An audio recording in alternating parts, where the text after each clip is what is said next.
اعوذ باللہ من الشیطان الرجیم بسم اللہ الرحمن الرحیم ان اللہ وملائکتہ یصلون علی النبی یا ایھا الذین آمنوا صلوا علیہ وسلموا تسلیما اللہم صل علی سیدنا و مولانا محمد وعلی آل سیدنا و مولانا محمد وبارک وسلم ثم صل علیہ۔ محترم خواتین و حضرات، السلام علیکم ورحمۃ اللہ وبرکاتہ۔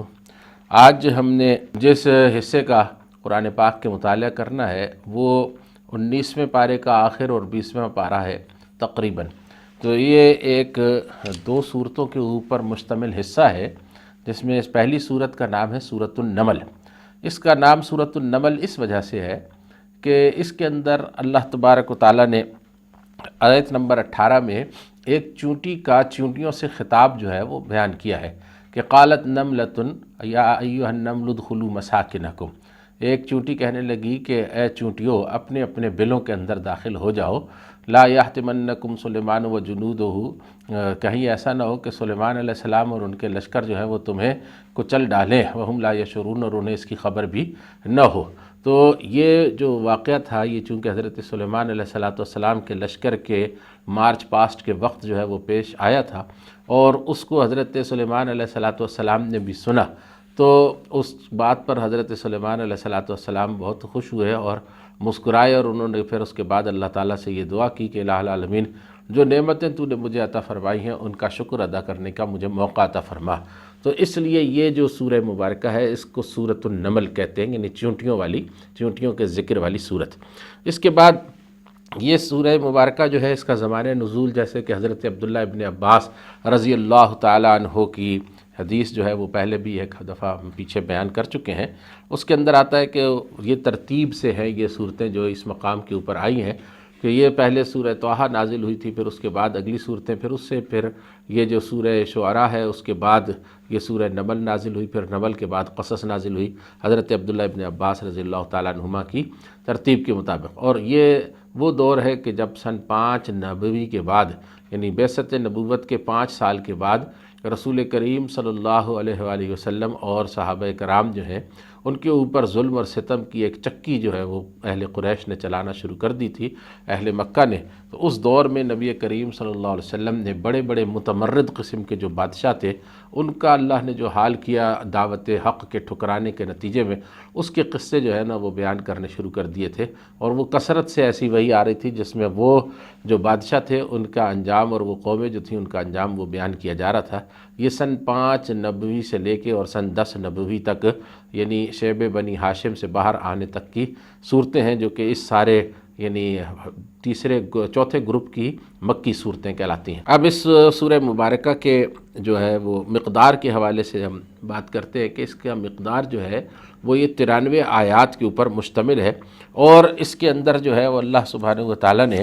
یعنی اس کی مقدار اتنی زیادہ 7 رکوع ایک آدھے پارے سے کچھ کم، یعنی یہ جو سورہ نمل ہے یہ آدھے پارے سے 1 رکوع یا 1.5 رکوع کم بنتی ہے، اور جو سورہ قصص اس کے بعد آ رہی ہے وہ آدھے پارے سے 1 رکوع جو ہے وہ زیادہ بنتی ہے، دونوں مل کر ایک مکمل پارے کی مقدار وہ بن جاتی ہیں۔ مرکزی موضوع کے حوالے سے بات کریں تو یہ مرکزی موضوع اس کا رسول کریم صلی اللہ علیہ وآلہ وسلم کی جو دعوت ہے، اور آپ صلی اللہ علیہ وسلم کی جو قرآن پاک کو ہدایت کو قبول کرنے سے کفار کا انکار ہے، اس میں جو چیز رکاوٹ بن رہی تھی، یعنی وہ لوگ کس وجہ سے تسلیم کرنے سے انکار کر رہے تھے، اس کو اللہ رب العزت نے بیان فرمایا کہ یہ اصل میں بات یہ ہے کہ یہ لوگ آخرت کو تسلیم نہیں کرتے، اور آخرت کے تصور سے اپنی دنیا کے مزے جو ہیں ان کو کرکرا ہوتے نہیں دیکھ سکتے۔ اس وجہ سے یہ لوگ جو ہیں یہ رسول کریم صلی اللہ علیہ وسلم کی رسالت کا بھی انکار کر رہے ہیں، اور اللہ کی توحید اور اس کے سامنے جواب دہی کا جو عقیدہ ہے اس کا بھی انکار کر رہا ہے۔ اس کے بعد اس سورہ مبارکہ میں اللہ نے ایک علاج ان کا جو ہے وہ کیا، یعنی اس سورہ مبارکہ کی آیات کا نزول جو ہے وہ ان کے اس مرض کے علاج کے طور پر بھی کیا گیا، اور مرض کا علاج جو ہے وہ اس کے نسخے کے 3 اجزاء ہیں۔ پہلا جز جو ہے وہ یہ ہے کہ قرآن حکیم اللہ نے فرمایا کہ یہ رسول کریم صلی اللہ علیہ وسلم کا من گھڑت کلام نہیں ہے، بلکہ یہ قرآن کریم جو ہے یہ اللہ تبارک و تعالیٰ کی طرف سے ایک حکیم اور علیم ذات کی طرف سے نازل کیا گیا ہے۔ انک لتلقی القرآن من لدن حکیم علیم، ایک حکیم اور علیم ذات جو ہے وہ اس کو نازل کرنے والی ہے۔ اس کی بات دوسری بات جو ہے وہ یہ ہے کہ انبیاء علیہ الصلوۃ والسلام کے اوپر مسلسل یہ قرآن اسی طریقے سے اور وہی اللہ کی اور کلام اللہ جو ہے وہ نازل ہوتا رہا، اور دیگر انبیاء کرام علیہ الصلوۃ والسلام کی بھی کوئی خواہش اس کے اندر شامل نہیں تھی کہ ان کو کلام دیا جائے۔ ایسے ہی رسول کریم صلی اللہ علیہ وسلم کی بھی کوئی خواہش اس کے اندر شامل نہیں ہے کہ آپ کو جو ہے نا وہ یہ کلام دیا جائے، یہ اللہ کی طرف سے دیا جاتا ہے، اور جب اللہ رب العزت دیتا ہے تو وہ پوچھ کر نہیں دیتا، بلکہ اللہ نازل کرتا ہے اور بندے کو بتاتا ہے کہ اب آپ کے اوپر یہ قرآن نازل ہو گیا اور اب آپ نے یہ دنیا کے انسانوں تک پہنچانا ہے۔ تو یہ انبیاء علیہ الصلوۃ والسلام کی تاریخ بتاتی ہے کہ نبوت جو ہے یہ ایک وہبی منصب ہے، یعنی اللہ کی طرف سے عطا کیا گیا منصب ہے، یہ کوئی کسبی منصب نہیں ہے، انسان اس کے اوپر خود فائز نہیں ہو سکتے۔ اس لیے حضرت موسیٰ علیہ السلام کے ذکر کے بعد حضرت داؤد اور حضرت سلیمان علیہ السلام کا بھی جب ذکر فرمایا اللہ رب العزت نے، تو اس کے اندر یہی الفاظ استعمال فرمائے کہ ہم نے جو ہے وہ حضرت داؤد اور سلیمان کو وَلَقَدْ آتَيْنَا دَاوُودَ وَسُلَيْمَانَ عِلْمًا، یہ علم جو نبوت کا تھا یہ داؤد اور سلیمان کو ہم نے عطا کیا تھا، یعنی یہ کہ حضرت موسیٰ علیہ السلام کا بھی ذکر کرتے ہوئے یہی فرمایا کہ ان کو ہم نے پکارا، اور حضرت داؤد اور سلیمان کو بھی ہم ہی نے یہ ذکر دیا، اور آپ کے اوپر بھی یہ قرآن جو ہے وہ اللہ حکیم اور علیم ہی نازل کر رہا ہے۔ اس کے بعد اللہ سبحانہ و تعالیٰ نے اس کے اندر دوسری بات جو ان کے یعنی علاج کے لیے نازل فرمائی وہ یہ ہے کہ اگر آپ دیکھیں کہ آفاق اور انفس کے اندر جو نشانیاں ہیں کہ جن میں اللہ رب العزت مخلوق کو پیدا کرتا ہے، کوئی دوسرا پیدا کرنے والا نہیں ہے، جو آسمان اور زمین کے نظام کے اندر مخلوق کی ہدایات کے راستے اور جو اس نے نشانیاں رکھی ہیں، علامات رکھی ہیں ان کی، وہ اللہ کے سوا کوئی رکھنے والا نہیں ہے۔ ساری کائنات جو ہے اس کی ایک ایک چیز جو ہے اس کو آپ اپنے سامنے رکھیں اور پھر اس سے بعد پوچھیں ان سے کہ یہ اللہ کے سوا کس کا کیا ہوا کام ہے، تو پھر اللہ رب العزت کے سوا کیا ہوا اگر یہ کام کسی کا نہیں ہے تو پھر یہ بات سمجھ لو کہ اللہ رب العزت نے یہ کام بے سود نہیں کیا، بے مقصد نہیں کیا، بلکہ جن لوگوں کے لیے کیا ہے اور جن کی طرف بار بار خدا رسول بھیج رہا ہے اور وہی نازل فرما رہا ہے، ان لوگوں سے خدا نے ضرور پوچھنا ہے۔ یہ دوسری بات فرمائی۔ تیسری بات جو ہے وہ یہ ہے کہ آفتاب آمد دلیل آفتاب ہو جاتی ہے کہ جب کوئی آدمی سورج کا انکار کرے تو سورج جب آ جاتا ہے تو پھر اس کے بعد اس کے پاس جتنی بھی وہ ڈٹائی کر لے، کوئی بات اس کو اپنے کسی دلیل سے سچ ثابت کرنا اس کے لیے ممکن نہیں ہوتا۔ تو یہی معاملہ جو ہے وہ پیش آنے والا ہے ان لوگوں کے ساتھ بھی کہ ان کے سامنے اللہ رب العزت کا عذاب بھی اترے گا اور ان کے اوپر قیامت کا جو ہے دن وہ بھی آئے گا، اور یہ خود اپنی آنکھوں سے دیکھ لیں گے کہ اس کا نتیجہ، اس کا حشر کیا ہوا ہے جو انہوں نے کیا ہے۔ اب اس کے بعد قرآن کریم جب یہ سورہ مبارکہ جو شروع فرماتا ہے، یعنی یہ تو اس کا اصل میں مرکزی موضوع ہے، اس کا عمود ہے، لیکن جب اللہ رب العزت اس کو شروع فرماتا ہے تو فرماتا ہے کہ تلک آیات القرآن و کتاب مبین، یہ قرآن کریم جو ہے اس کی آیتیں ہیں اور یہ ایک واضح کتاب ہے، اس کے اندر کوئی ایج پیج کوئی کجی نہیں ہے، یہ اپنے مفہوم اور اپنے مدعا کو بیان کرنے کے لیے کافی ہے قرآن کریم۔ اور دوسری بات جو ہے وہ یہ بیان فرمائی کہ یہ ان لوگوں کے لیے جو کہ اللہ کے اوپر اور آخری دن کے اوپر ایمان رکھتے ہیں، ان کے لیے ہدایت بھی ہے اور بشرا بھی ہے، ہدی و بشرا للمؤمنین۔ اور ایمان والوں کی جو صفت اللہ نے بیان فرمائی وہ تین خاص طور پہ یہاں پر ان کی ایمان والوں کے اللہ نے نشانیاں بیان کی۔ ایک تو یہ ہے کہ الذین یقیمون الصلاۃ، ایمان والے نماز قائم کرتے ہیں۔ دوسری یہ ہے کہ وہ یؤتون الزکوٰۃ، اور وہ زکوٰۃ ادا کرتے ہیں۔ وہم بالآخرۃ ہم یوقنون، اور آخرت کے اوپر وہ یقین کی حد تک ایمان رکھتے ہیں، یعنی ان کا آخرت کے بارے میں یہ ایک گمان نہیں ہے کہ شاید آخرت ہو سکتی ہے، بلکہ انہیں یقین ہے کہ آخرت ہوگی اور انہیں اپنے سارے اعمال کی اللہ کے سامنے جواب دہی کرنی پڑے گی، اور اچھے کو اچھائی کا اچھا اجر ملے گا اور برے کو برائی کا برا بدلہ جو ہے نا وہ دیا جائے گا۔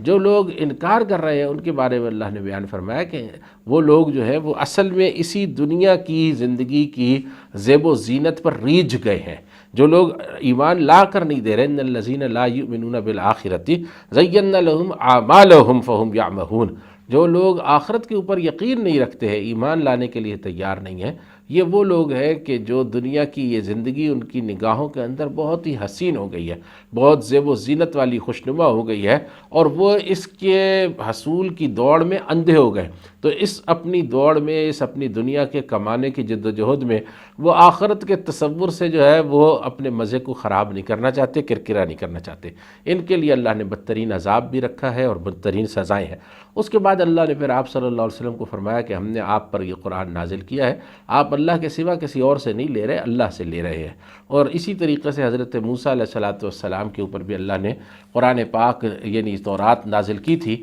وحی اتاری تھی، کلام نازل کیا تھا۔ تو اس وقت جو ہے وہ حضرت موسیٰ علیہ السلام کو بھی یہ پتہ نہیں تھا کہ میں جس چیز کو آگ سمجھ کر دیکھ کر جا رہا ہوں آگ لینے کے لیے، وہاں پہنچوں گا تو وہاں میری اللہ رب العزت سے ملاقات ہو جائے گی، اور اللہ یہ فرمائے گا کہ انہ انا اللہ العزیز الحکیم، میں اللہ ہوں، العزیز الحکیم اللہ ہوں۔ اور آپ اپنی یہ جو ہے لاٹھی زمین پر ڈال دیں اور یہ دوسرا اپنا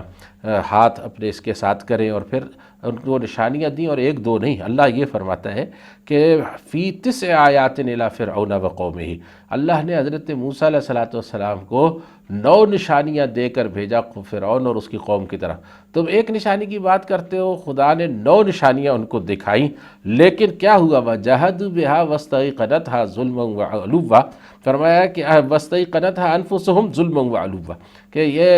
جو فرعون اور اس کے ساتھی تھے ان کو یقین ہو گیا کہ یہ جو کچھ بھی حضرت موسیٰ علیہ السلام بیان کر رہے ہیں ہے تو یہ حق، لیکن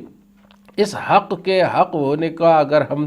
بات اس کی تسلیم کر لیں، اس مسئلے کو توحید کے، آخرت کے، رسالت کے درست تسلیم کر لیں، اس کا نتیجہ ہمارے حق میں یہ ہوگا کہ ہمیں اپنی خود مختاری سے دستبردار ہونا پڑے گا، ہمیں اپنی دنیا سے دستبردار ہونا پڑے گا، ہمیں اپنے اللہ تللے جو ہے ان سے دستبردار ہونا پڑے گا۔ تو ان کے جب جی کے اندر یہ بات یقینی طور پر ان کو معلوم ہو گئی، اور اللہ ہمیشہ عذاب تبھی نازل کرتا ہے کہ بھئی یہ جو کچھ کہہ رہے ہیں موسیٰ علیہ السلام یہ ہے حق،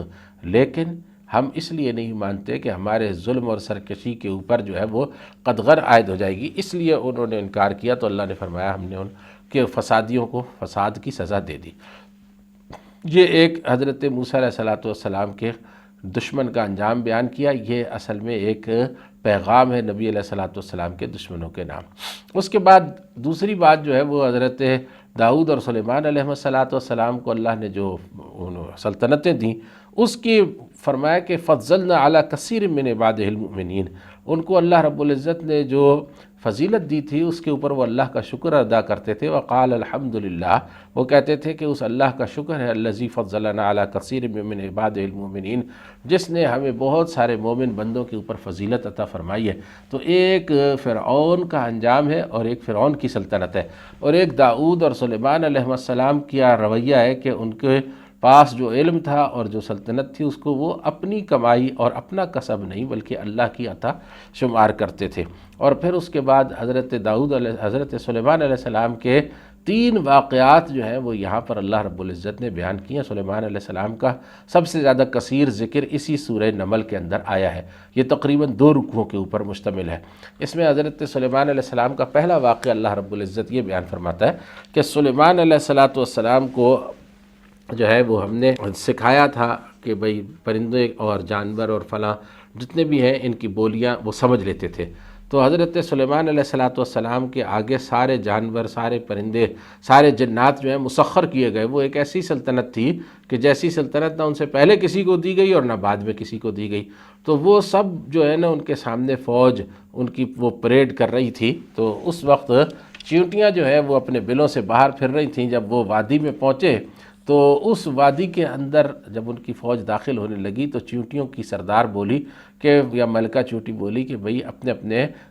یا ایھا النمل ادخلوا مساکنکم، اے چیونٹیوں اپنے اپنے بلوں کے اندر داخل ہو جاؤ، لا یحطمنکم سلیمان وجنودہ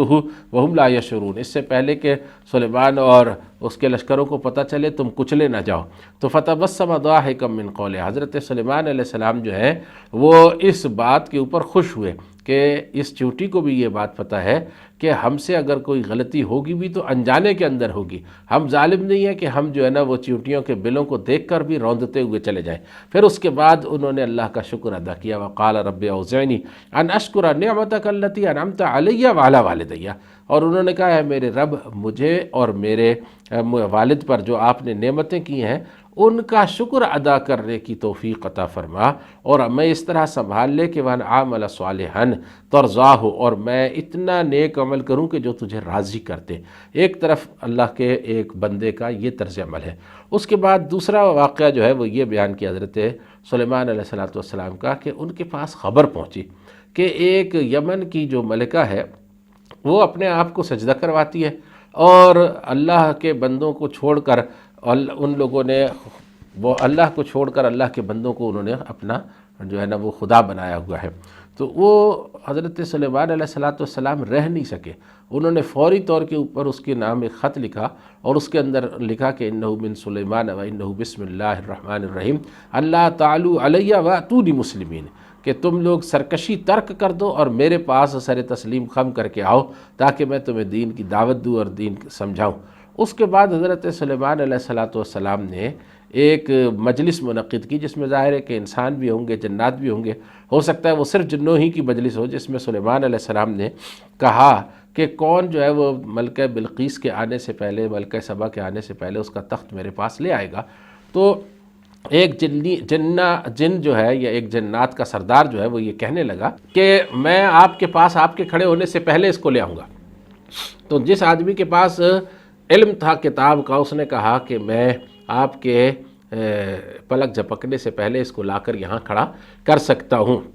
تو حضرت سلیمان علیہ السلام نے جب دیکھا کہ وہ تخت جو ہے وہ بلقیس کا یا ملکہ سبا کا وہ ان کے سامنے کھڑا ہے، تو انہوں نے کہا کہ ھذا من فضل ربی، یہ میرے رب کا میرے اوپر فضل ہے، لیبلونی اشکر ام اکفر، وہ اس لیے میرے اوپر اتنا فضل کر رہا ہے کہ مجھے آزمائے کہ میں ناشکری کرتا ہوں یا شکر گزار ہو جاتا ہوں۔ ومن شکر فانما یشکر لنفسہ، اور جو کوئی بھی شکر کرتا ہے تو وہ اپنی جان کے بھلے کے لیے شکر کرتا ہے۔ ومن کفر فان ربی غنی کریم، اور جو کوئی ناشکری کرتا ہے تو میرا رب جو ہے وہ غنی اور کریم ہے، یعنی بہت بے پرواہ ہے، اس کو کسی کے ناشکری کرنے کی کوئی پرواہ نہیں ہے، اور وہ عزت والا ہے، بڑی ہی شان والا ہے۔ اس کے بعد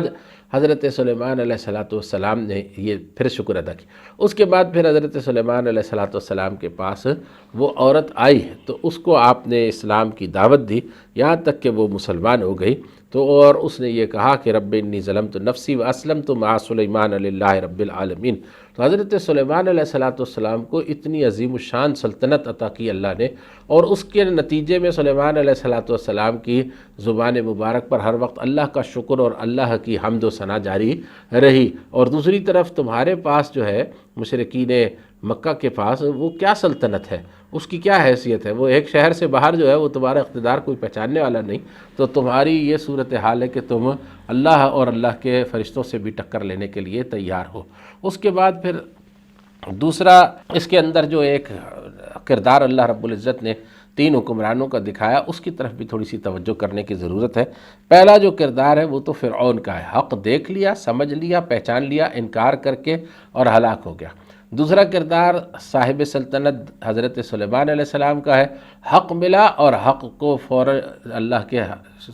کی طرف منسوب کیا اور شکر گزار ہو گئے۔ تیسرا کردار جو ہے وہ ایک ایسی صاحب سلطنت عورت کا ہے کہ جو پہچانتی نہیں تھی کہ اللہ کون ہے اور اللہ رب العزت کی دعوت اور تعلیم جو ہے وہ کیا ہے، لیکن جب اس کے سامنے حقائق منکشف ہوئے اور اس کی آنکھوں کے اوپر سے پردہ ہٹا تو اس نے اس حق کو قبول کرنے میں ذرا سا بھی کوئی پس و پیش نہیں کیا۔ یہ ہے وہ معاملہ جو کہ بلقیس کا معاملہ یا ملکہ سبا کا معاملہ، یہ تینوں سلطنتوں کے اللہ رب العزت نے نمونے ان کے سامنے رکھ دیے۔ اس کے بعد پھر اللہ نے 2 ایسے قوموں کا، ایسے سرداروں کا ذکر کیا ہے جو حضرت صالح علیہ السلام اور حضرت لوط علیہ السلام کی جو قومیں ہیں، ان کے بارے میں اللہ یہ فرماتا ہے کہ وہ زمین کے اوپر فساد پھیلا رہے تھے، اور ان کے اندر جو برائی تھی وہ یہاں پر پہنچ گئی کہ جب حضرت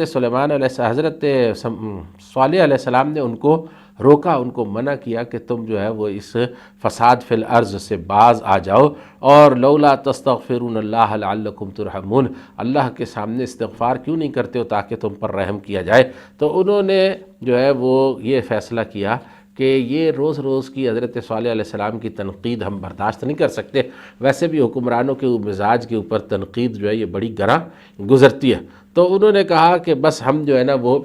سب مل کر ایسا کرتے ہیں کہ صالح علیہ السلام کو قتل کرتے ہیں، رات کو ان کے اوپر شب خون ماریں گے، اور جب صالح علیہ السلام جو ہے نا قتل ہو جائیں گے تو ان کے پیچھے ان کا قبیلہ کھڑا ہوگا کہ ہمارا آدمی کس نے مارا ہے، تو کہہ دیں گے کہ ہمیں نہیں معلوم کس نے مارا ہے۔ تو جب 9 کے 9 قبیلے جو ہے نا وہ مکر جائیں گے تو پھر وہ کس سے بدلہ لیں گے۔ اور اس کے بعد جو ہے انہوں نے جو اللہ کے رسول کے قتل کا فیصلہ کیا تو اللہ تبارک و تعالیٰ نے ان کو جو ہے وہ ایک ہی رات کے اندر ہلاک کر دیا۔ دوسری جو مثال ہے فَتِلْكَ بُيُوتُهُمْ خَاوِيَةً بِمَا ظَلَمُوا إِنَّ فِي ذَلِكَ لَآيَةً لِقَوْمٍ يَعْلَمُونَ۔ فرمایا وہ بستیاں ہیں جو ان کی اجڑی پڑی ہیں، اپنے چھتوں کے بل ڈہی ہوئی ہیں اس لیے کہ وہ ظلم کرتے تھے۔ اگر تم نے کوئی نشانی دیکھنی ہے، اللہ کے رسول سے نشانی مانگتے ہو تو یہ نشانی جو ہے یہ تمہارے سامنے موجود ہے۔ اس کے بعد اللہ نے فرمایا وَأَنجَيْنَا الَّذِينَ آمَنُوا وَكَانُوا يَتَّقُونَ، جو لوگ ایمان والے ہیں اور تقوی کی روش انہوں نے اختیار کی تھی ان کو ہم نے نجات عطا کر دی۔ اب حضرت لوط علیہ السلام کی قوم کا ذکر کیا۔ لوط علیہ السلام کی قوم پر جب لوط علیہ السلام نے پے در پے تنقید کی، ان کی برائی کی، ان کی خلاف فطرت کاموں کی، تو وہ یہ کہنے لگے کہ فما کان جواب قومی الا ان قالوا اخرجوا آل لوط من قریتکم انہم اناس یتطہرون۔ فرمایا کہ یہ جو لوط علیہ السلام اور ان کے گھر والے ہیں، یہ قوم کہنے لگی کہ یہ بڑے پاکیزہ رہتے ہیں، یہ لوگ گندگی میں نہیں آتے، یہ ہمارے ساتھ بےہودہ اور خبیث کاموں میں شریک نہیں ہوتے، تو انہیں کیوں نہ ہم اپنی بستی سے نکال دیں۔ یعنی قوم کا مزاج اس حد تک بگڑ گیا تھا کہ انہوں نے کہا کہ جو پاک رہنے کا خواہش مند ہے وہ ہمارے درمیان کیوں رہے، جو پاک رہنے کا خواہش مند ہے اس کو ہم اپنے درمیان سے نکال کر پھینک دیں گے۔ جیسے ہمارے یہاں رشوت خوری کا جو بازار گرم ہے، اس کے اندر عام طور پر یہ دیکھنے میں آیا کہ اگر کوئی نیک آدمی کہ جو حلال مال کے ساتھ اپنی زندگی بسر کرنا چاہتا ہو، وہ ان لوگوں کے اندر پھنس جائے، ہماری پولیس کے اندر، ہماری خفیہ ایجنسیوں کے اندر، ہمارے ڈرگز کے جو کام کرنے والے، ہمارے اور جو ایسے محکمے ہیں اور کلرکس جو ہے ہمارے جو بڑے بڑے کلرکوں کے محکمے ہیں، اور پتہ نہیں نہ جانے کتنے ہمارے پاس محکمے ہیں، پٹواریوں کے ہیں، خود محکمہ مال ہے، ان کے اندر جہاں جہاں جو ہے وہ آپ دیکھیں گے کہ رشوت کا بازار گرم ہے۔ تو اس رشوت کے بازار کو گرم رکھنے کے لیے اگر کوئی ایسا آدمی آ جائے کہ جو ان کے لیے ان کے کھیل کو خراب کرتا ہو اور ان کے لیے جو ہے نا ان کا مزہ برباد کرتا ہو، تو وہ کہتے ہیں اس کو نکال کر کہیں پھینکو دور، اور پھر اس کو کہتے ہیں کھڈے لائن لگانا، پھر اس کو جو ہے وہ اٹھا کر کسی ایسی جگہ پھینکتے ہیں کہ وہ باقی ساری سروس وہاں سے واپس نہ آ سکے اور وہ ساری زندگی اپنے آپ کو ہی کوستا رہے۔ تو یہ ایک طریقہ کار ہے ان قوموں کا جو کہ ہلاک کی گئی ہیں۔ یہ حضرت لوط علیہ السلام کی قوم اس جرم میں ہلاک کی گئی کہ جو لوگ اس کو پاک رہنے کی دعوت دیتے تھے وہ لوگ جو ہے وہ اس کو ایک آنکھ نہیں بھاتے تھے۔ اور اللہ نے فرمایا کہ وَأَمْطَرْنَا عَلَيْهِمْ مَطَرًا فَسَاءَ مَطَرُ الْمُنذَرِينَ، ہم نے ان کے اوپر ایک ایسی بارش برسائی، پتھروں کی بارش، کہ جو بارش جو ہے وہ جن لوگوں کو خبردار کیا گیا تھا ان کے لیے بہت بری ثابت ہوئی۔ تو یہ دوسرا یعنی ایک نمونہ ہے جو کہ اہل مکہ کے سامنے رکھا گیا کہ جب رسولوں کے قتل کا اور رسولوں کے جلا وطن کرنے کا فیصلہ قومیں کر لیتی ہیں اور ان سے یہ بات برداشت نہیں ہوتی کہ ان کو جو ہے وہ اچھائی کی تلقین کی جائے، تو پھر اللہ بھی فیصلہ کر لیتا ہے، پھر اللہ رب العزت بھی ان کو جو ہے نا وہ برباد کر دیتا ہے۔ اس کے بعد اللہ نے توحید کے دلائل بیان فرمائے، اور ہر بات کے آخر میں اللہ پوچھتا ہے الہ مع اللہ، کیا اللہ کے ساتھ کوئی اور خدا ہے جو یہ کر سکتا ہے؟ مثلا آسمانوں اور زمین کو کس نے پیدا کیا؟ مثلا یہ کہ آسمان سے پانی کون اتارتا ہے اور یہ خوشنما باغات کون اگاتا ہے؟ کیا اللہ کے سوا کوئی ایک پودا پیدا کرنے والا بھی ہے؟ کون جو ہے وہ اس نے یہ زمین کے اوپر اتنا سکون رکھ دیا کہ مخلوق اس کے اوپر آباد ہو سکتی ہے؟ کس نے زمین کے اندر دریا بہائے ہیں کہ وہ ہر جگہ پہنچ کر اپنی اللہ کی مخلوق کو جو ہے وہ اس کے جگر کو تر کر سکتے ہیں؟ کون ہے کہ جس نے دو سمندروں کے درمیان آڑ قائم کر دی ہے؟ کیا اللہ کے ساتھ کوئی اور خدا بھی ہے؟ کون بے کس کی پکار کو سنتا ہے اور بے قرار کی پکار پر وہ لبیک کہتا ہے اور اس کی تکلیف کو دور کرتا ہے؟ وَيَكْشِفُ السُّوءَ، اور اس کی تکلیف کو دور کر دیتا ہے۔ وَيَجْعَلُكُمْ خُلَفَاءَ الْأَرْضِ، اور اس نے زمین میں تمہیں خلیفہ بھی بنا رکھا ہے۔ الہ مع اللہ، کیا اللہ کے ساتھ کوئی اور خدا بھی ہے کہ جو ایسا کرتا ہے؟ پھر اللہ رب العزت نے فرمایا کہ آسمانوں اور زمین کے اندر جو اندھیرے ہوتے ہیں، سمندروں اور بیابانوں میں جو اندھیرے ہوتے ہیں، ان اندھیرے اندھیروں میں تمہیں کون روشنی دکھاتا ہے اور کون تمہارے لیے علامات مقرر کرتا ہے کہ تاکہ تم ان میں سے چل سکو؟ کون آسمانوں اور زمین کے اندر سے لوگوں کو روزی دیتا ہے اور کون جو ہے وہ تمہارے پاس مخلوق کو دوبارہ لا سکتا ہے؟ اللہ کے ساتھ کوئی اور خدا بھی ہے؟ پھر اس کے بعد اللہ فرماتا ہے کہ یہ جو کہتے ہیں کہ آپ ہمارے لیے کوئی نشانی لے کر آئیں تو آپ ان سے کہہ دیجئے قُلْ لَا يَعْلَمُ مَنْ فِي السَّمَاوَاتِ وَالْأَرْضِ الْغَيْبَ إِلَّا اللَّهُ، اللہ کے سوا کوئی غیب نہیں جانتا، اس لیے غیب جو جانتا ہی نہیں ہے وہ نشانی کیسے لا سکتا ہے؟ وہ کسی جگہ سے کوئی چیز کیسے بنا کر اور آپ کو دکھا سکتا ہے؟ اس کے بعد فرمایا کہ بلکہ بات یہ نہیں ہے کہ یہ لوگ توحید نہیں ماننا چاہتے، یہ بات نہیں ہے کہ یہ رسالت پر ایمان نہیں لانا چاہتے، بلکہ حقیقت جو ہے وہ یہ ہے کہ بل ادارک علمہم فی الآخرۃ، آخرت کے بارے میں ان کا جو علم ہے نا وہ جواب دے گیا ہے۔ آخرت کے بارے میں حتمی طور پر ایک گروہ جو ہے وہ یہ نہیں کہہ سکتا کہ آخرت نہیں ہوگی، بل ہم فی شک منہا، وہ شک کے اندر اس کے بارے میں مبتلا ہے، بل ہم منہا عمون، بلکہ وہ آخرت سے جو ہے اندھے رہ کر زندگی بسر کرنا چاہتے ہیں۔ چونکہ وہ زندگی آخرت سے اندھے رہ کر بسر کرنا چاہتے ہیں، لہٰذا توحید کی دعوت بھی ان کو تکلیف پہنچاتی ہے، دوبارہ جی اٹھنے اور احتساب کی دعوت بھی ان کو تکلیف پہنچاتی ہے، اور رسول کی اطاعت اور اتباع کی دعوت بھی ان کو نقصان اور یعنی وہ تکلیف پہنچاتی ہے۔ تو اس لیے اللہ رب العزت نے فرمایا کہ وہ پھر آخرت پر اعتراض کرتے ہیں، وہ کہتے ہیں کہ اذا کنا ترابا وآباؤنا ائنا لمخرجون، کیا جب ہم اور ہمارے باپ دادا سب مر کے مٹی ہو جائیں گے پھر ہمیں دوبارہ نکالا جائے گا؟ لقد وعدنا ھذا نحن وآباؤنا من قبل، اور یہ وعدے تو ہم سے اور ہمارے باپ دادا سے پہلے بھی کیے گئے تھے، اور ان ھذا الا اساطیر الاولین، یہ تو ایسے پچھلے لوگوں کی قصے کہانیاں ہیں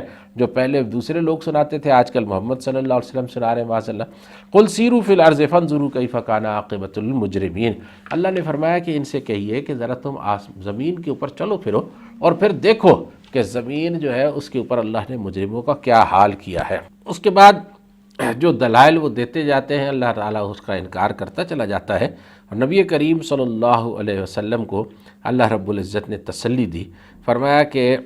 ان ھذا القرآن یقص علی بنی اسرائیل اکثر الذی ھم فیہ یختلفون، یہ جو قرآن ہے یہ بنی اسرائیل کے اوپر بھی بہت سی وہ باتیں بیان کر رہا ہے کہ جن میں وہ آپس میں اختلاف کرتے ہیں۔ ان کو چاہیے تھا کہ وہ اس کو اللہ رب العزت کی بہت بڑی نعمت سمجھ کر اختیار کرتے، لیکن انہوں نے اس کو اختیار نہ کیا، اس لیے کہ حسد اور تعصب نے ان کو اس کی اجازت نہ دی۔ وَإِنَّهُ لَهُدًى وَرَحْمَةٌ لِّلْمُؤْمِنِينَ، اور یہ جو ہدایت ہے اور رحمت ہے ایمان والوں کے لیے، جو ایمان لائے گا اسی کو اس سے رہنمائی بھی ملے گی، اس کے لیے یہ رحمت بھی بن جائے گا۔ ان ربک یقضی بینہم بحکمہ، اللہ رب العزت جو آپ کا رب ہے وہ ان کے درمیان فیصلہ کرے گا اپنے حکم کے ساتھ، اپنے علم کے ساتھ، وہو العزیز العلیم، وہ علم والا ہے اور وہ غالب بھی ہے۔ فتوکل علی اللہ، تو آپ اللہ پر بھروسہ کریں، انک علی الحق المبین، آپ بڑے واضح حق پر ہیں، اس میں کوئی شک اور شبہ نہیں ہے کہ جتنے واضح حق پر آپ کھڑے ہوئے ہیں اتنے واضح حق پر دنیا میں کوئی اور کھڑا ہوا نہیں ہے۔ اس کے بعد اللہ رب العزت نے فرمایا یہ جو آج آپ سے مانگ رہے ہیں، نشانیاں مانگ رہے ہیں، اور وہ کہتے ہیں کہ آپ ہمیں نشانیاں دکھائیں، ان تسمع الا من یؤمن بآیاتنا فهم مسلمون، آپ ان کو وہ باتیں سنا سکتے ہیں کہ جو مسلمان ہیں وہ آپ کی بات مان سکتے ہیں، جو لوگ آپ کی بات مسلمان نہیں ہیں وہ آپ کی پیش کی ہوئی آیتیں، آپ کی دکھائی ہوئی آیتیں وہ ماننے کو تیار ہی نہیں ہوں گے۔ لیکن جب ان کے اوپر اللہ قیامت سے قریب ایک دابہ نکالے گا، دابہ کہتے ہیں جانور کو، دابہ نکالے گا، تو اس وقت جو ہے وہ لوگ اللہ کی آیتوں کا انکار کر رہے ہوں گے تو ان کے سامنے وہ دابہ پیش کیا جائے گا، اور پھر ہر گروہ میں سے اللہ رب العزت قیامت سے پہلے ایک بڑی فوج نکالے گا، ہر امت میں سے ایک فوج نکالے گا، اور وہ افہم یوزعون، وہ آپس میں ایک دوسرے کے مد مقابل کھڑی ہو جائیں گی، یعنی ایک بہت بڑی عالمگیر جنگ جو الملحمۃ العظمیٰ کے نام سے احادیث میں جس کو پکارا گیا ہے، اس کی اللہ نے خبر دی کہ وہ قیامت کے قریب جو واقع ہوگی وہ بھی قیامت کے قریب اللہ کی ایک نشانیوں میں سے ایک بڑی نشانی ہوگی، اور پھر وہ اللہ کا جو قول ہے وہ پورا ہوگا، پھر اللہ رب العزت آسمان اور زمین کو ختم کرے گا، نئے سرے سے پیدا کرے گا، پھر اس میں جو ہے وہ دو گروہ جو ہے ان کو دو الگ الگ انجام دیکھنے ہوں گے۔ ایک وہ گروہ ہوگا کہ من جاء بالحسنۃ فلہ خیر منہا، وہ جو اچھائی لے کر نیکی لے کر آیا ہے اس کو اس کی نیکی سے بہتر بدلہ دیا جائے گا۔ وَهُم مِّن فَزَعٍ يَوْمَئِذٍ آمِنُونَ، اور وہ اس دن کی گھبراہٹ سے امن میں ہوگا۔ وَمَن جَاءَ بِالسَّيِّئَةِ فَكُبَّتْ وُجُوهُهُمْ فِي النَّارِ، اور جو کوئی برائیاں لے کر آیا ہوگا تو اس کا چہرہ جو ہے وہ آگ کے اندر اوندا کر کے اس کو ڈال دیا جائے گا۔ هَلْ تُجْزَوْنَ إِلَّا مَا كُنتُمْ تَعْمَلُونَ، اور اس سے یہی کہا جائے گا کہ جو کچھ بھی تمہیں آج سزا بھگتنی ہے وہ صرف اپنے اعمال کی ہے، یہ تم نے خود ہی کیے تھے، ان کا نتیجہ اور ان کی سزا آج تم خود ہی بھگت لو۔ اس کے بعد پھر اللہ نے نبی کریم صلی اللہ علیہ وسلم کو فرمایا کہ آپ اپنی دعوت جو ہے اس کو لوگوں کے سامنے ضرور پیش کریں، لیکن آپ اپنے بارے میں ان کو یہ بتا دیں کہ میں اصل میں تو اپنا مکلف ہوں، تو انما امرت ان اعبد رب هذه البلدۃ الذی حرمها، مجھے میرے رب نے یہ حکم دیا ہے کہ میں اس گھر کے مالک، اس شہر کے مالک کی جو ہے نا وہ بندگی کروں جس نے اس شہر کو حرام ٹھہرایا ہے۔ وَلَهُ كُلُّ شَيْءٍ، اور ہر چیز اسی کی پابند ہے، ہر چیز اس کی مخلوق ہے، ہر چیز اس کی مملوک ہے، ہر اس کی ملک ہے۔ وَأُمِرْتُ أَنْ أَكُونَ مِنَ الْمُسْلِمِينَ، اور مجھے یہ حکم دیا گیا ہے کہ میں فرما برداروں میں سے ہو کر رہوں۔ وَأَنْ أَتْلُوَ الْقُرْآنَ، اور میرا کام جو ہے وہ صرف یہ ہے کہ میں نے تو قرآن پڑھ کر سنانا ہے، میں تمہارے پاس آسمانوں اور زمین کے اختیارات اور کنجیاں لے کر نہیں آیا کہ جو تم مجھ سے فرمائش کرو گے وہ میں پوری کر دوں گا۔ وَأَنْ أَتْلُوَ الْقُرْآنَ، میرا کام تو یہ ہے کہ میں نے قرآن پاک کی تلاوت کر کے تمہیں سنانا ہے۔ فَمَنِ اهْتَدَىٰ فَإِنَّمَا يَهْتَدِي لِنَفْسِهِ، تو جو کوئی بھی تم میں سے جو ہے وہ اپنے ہدایت کے راستے کو اختیار کرے گا، وہ ہدایت کا راستہ اختیار اپنی ذات کی بھلے کے لیے کرے گا۔ وَمَنْ ضَلَّ، چاہتا ہے تو آپ اس کو کان کھول کر سنا دیں کہ میں جو ہوں نا وہ تو خبردار کرنے والوں سے ہوں، من المنذرین ہوں۔ وَقُلِ الْحَمْدُ لِلَّهِ سَيُرِيكُمْ آيَاتِهِ فَتَعْرِفُونَهَا، اور آپ کہہ دیجئے کہ میں جو ہوں،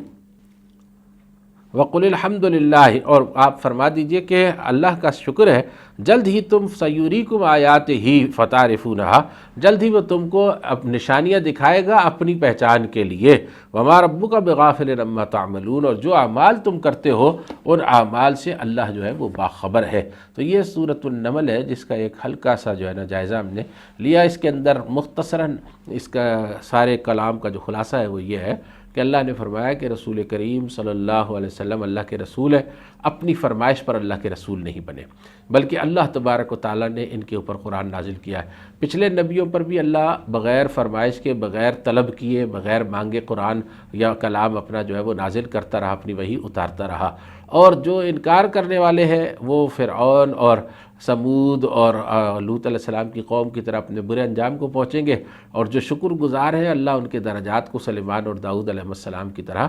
بلند کرے گا۔ اور اللہ کے رسول کا کام جو ہے وہ صرف اور صرف بات کو پہنچا دینا ہے، اس سے آگے وہ اپنا مکلف ہے، باقی کسی کا پابند نہیں ہے، اس کی طرف سے وہ جواب دے رہی ہے۔ اللہ تبارک و تعالیٰ مجھے اور آپ کو اس کو سمجھنے اور اس پر عمل کرنے کی توفیق نصیب فرمائے۔ وآخر دعوانا ان الحمد للہ رب العالمین۔